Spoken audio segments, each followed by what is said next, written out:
சகோதரர்களே, உங்ககிட்ட நான் ஒன்று சொல்லிக்க ஆசைப்படுறேன்.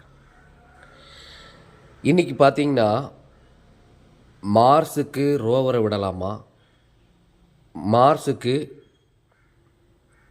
ராக்கெட் விடலாமா, அங்கே போய் மனுஷன் வாழலாமா, அல்லது வாழ தகுதியை ஏற்படுத்தலாமா, அல்லது அந்த உள்ள நிலப்பரப்பில் மரம் செடி கொடிகளை வளர்த்து அங்கே ஆக்சிஜனை உண்டு பண்ணிடலாமா அப்படின்லாம் மனுஷன் யோசிக்கிறான்.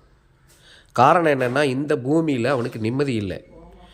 ஒரு மனிதனுக்கும் இன்னொரு மனிதனுக்கும் பகை. பகை யார் மூலமாக ஏற்பட்டது என்பதை அறிந்து அந்த பகையை விட்டு விலகுவோம் அப்படிங்கிற அந்த எண்ணம் இல்லை.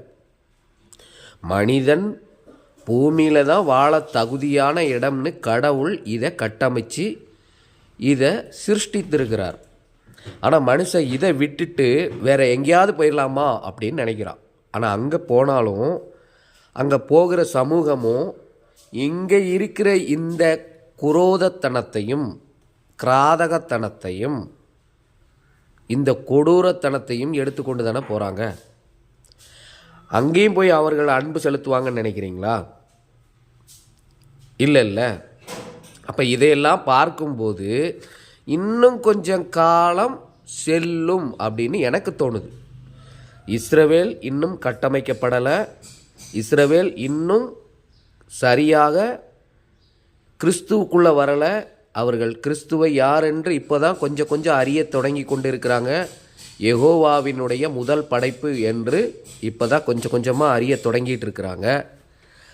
அப்போ இன்னும் கொஞ்சம் காலம் செல்லும். இந்த வெளி மக்கள் எல்லாரும் நான் மார்ஸுக்கு அங்கே வாழக்கூடிய லிவிங் ஏதாவது உயிரினங்கள் இருக்குதா இல்லையான்னு பார்க்குறதுக்காக ஒரு ரோவரை தயாரிக்கிறேன் அப்படின்னு இந்திய மக்களே தயாரிக்கிறாங்க. இப்போ இந்தியன் சேட்டலைட் மூலமாக அல்லது இந்தியன் ராக்கெட் மூலமாக இதை ஏவுறதுக்காக.